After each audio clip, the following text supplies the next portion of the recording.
Jokowi terperangkap pembisik dekat ujung tanduk oleh Asaro Lahagu dari Siwot.com. Virus corona menghantam Amerika. Negara superpower ini tak berkutik dan bertekuk lutut pada corona. Per 28 Maret 2020, sudah lebih 100.000 orang terinfeksi secara positif di corona. Bom nuklir di ujung rudal nuklir di atas kapal induk nuklir dan di pandu satelit mutakhir yang dipunyai Amerika tak laku sama corona. Corona menghabisi siapa saja, di mana saja, dan kapan saja. Donald Trump, sang presiden Amerika yang biasanya congkak melebihi tingginya langit, dipaksa mengemis bantuan dari Cina. Lewat Twitter, Donald Trump memberitahu bahwa ia telah berdiskusi dengan Presiden Cina. Ia telah meminta Cina membantu Amerika mengatasi corona. Mengapa corona membuat Amerika diambang kengerian maut? Alasannya sederhana, memandang remeh. Sama dengan Italia, Amerika yang dikomandoi Donald Trump amat memandang remeh virus corona. Ia tak paham daya penghancur yang dipunyai corona. Ia santai dalam menghadapi corona. Bahkan saat corona sudah menyebar di Amerika, Donald Trump masih membebaskan rakyatnya berkumpul dan berdansa ria. Lalu bagaimana dengan Indonesia? 17 Januari 2020 tersiar kabar virus corona secara mengejutkan. 23 Januari, kota Wuhan dan kota-kota lain di Provinsi Hubei ditutup habis. Kota Wuhan sebagai epicentrum wabah ditutup dengan ketat oleh Cina. 11 juta penduduk di karantina. Cina mengerahkan segala kemampuan sumber dayanya mengendalikan corona. Ketika heboh corona di Cina, negara-negara di Asia Pasifik seperti Jepang, Korea Selatan, Thailand, Vietnam, Singapura, dan Malaysia langsung bereaksi. Cepat atau lambat mereka akan diserbu oleh corona. Negara-negara tersebut mempersiapkan diri menghadapi perang atas corona. Hasilnya, Vietnam menjadi negara pertama pemenang corona tanpa korban satupun. Berbeda dengan negara lain, Indonesia santai, mirip dengan Amerika, mengabaikan dan memandang remeh.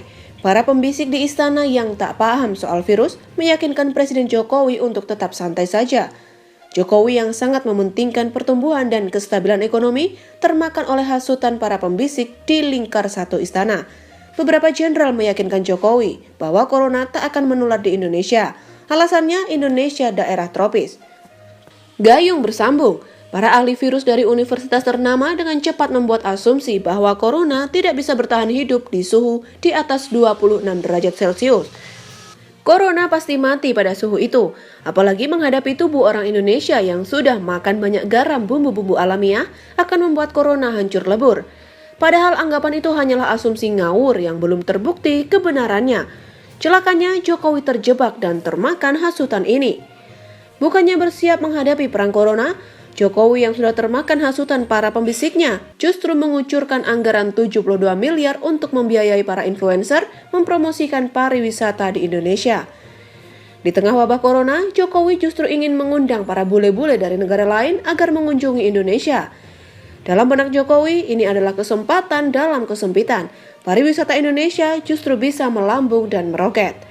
Setelah disuntik dana oleh Jokowi, para influencer berlomba meluncurkan beragam tulisan optimis di media sosial.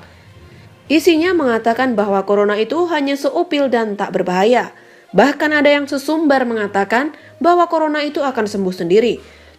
Tujuannya supaya para wisatawan mengunjungi Indonesia dan mengalir masuk. Sebuah ide cemerlang dari para pembisik di telinga Jokowi.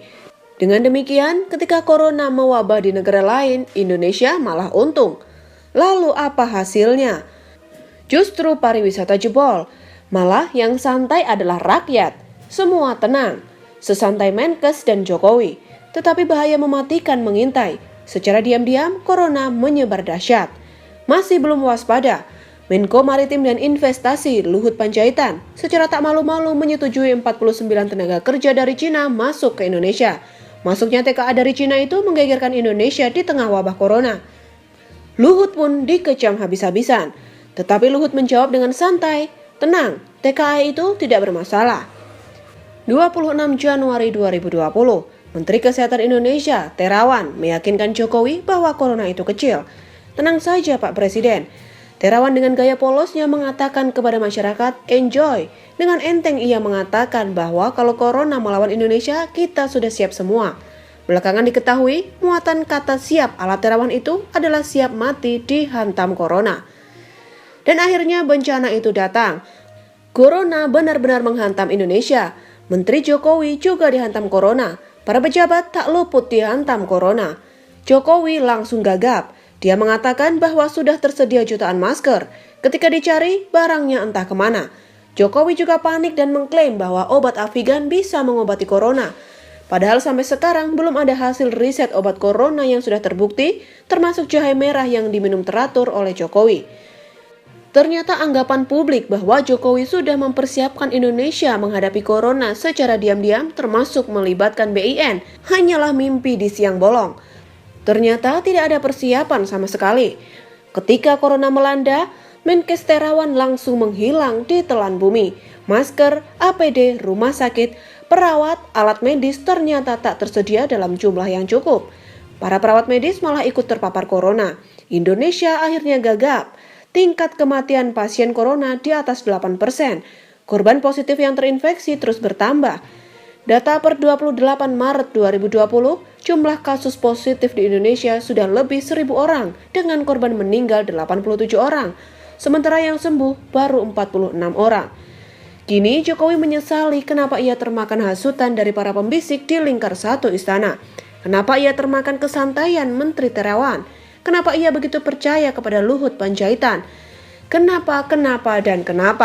Di tengah kenapa itu muncullah duka melanda. Ibundanya tercinta pergi menghadap Tuhan, turut berduka cita. Lalu apa yang harus dibuat Jokowi kini? Perang total atas corona. Kedepan jika corona tak bisa dikendalikan, maka bisa menjadi bencana maha dahsyat di bumi pertiwi. Jika seandainya bisa dikendalikan, pada bulan Juni mendatang sudah pasti pertumbuhan ekonomi 0% bahkan minus ke depan. Apalagi kalau ke depan Indonesia harus dan terpaksa lockdown. Resesi ekonomi sudah di depan mata. Kurs rupiah ambruk di angka 16.000. Inflasi di depan mata. Pengangguran akan merajalela. Tingkat kemiskinan melonjak drastis. Sungguh sebuah cobaan maha berat di periode 2 Jokowi. Andai saja Jokowi punya jenderal yang cepat bereaksi, dia mungkin tidak terperangkap oleh bisikan para pecundang di istana. Jika ada jenderal yang cepat tanggap, mungkin Indonesia menjadi negara kedua pemenang atas corona menyusul Vietnam. Tetapi sejarah tidak selalu melulu menyenangkan. Corona sudah mewabah di negeri Jokowi. Kini Jokowi sudah terperangkap oleh pembisik-pembisiknya. Persiapan perang atas corona yang amburadul harus segera dibenahi. Kini Jokowi harus bangkit dan berani melihat negaranya di ambang resesi. Ia juga harus melawan nasibnya sendiri yang di ujung tanduk. Begitulah kura-kura.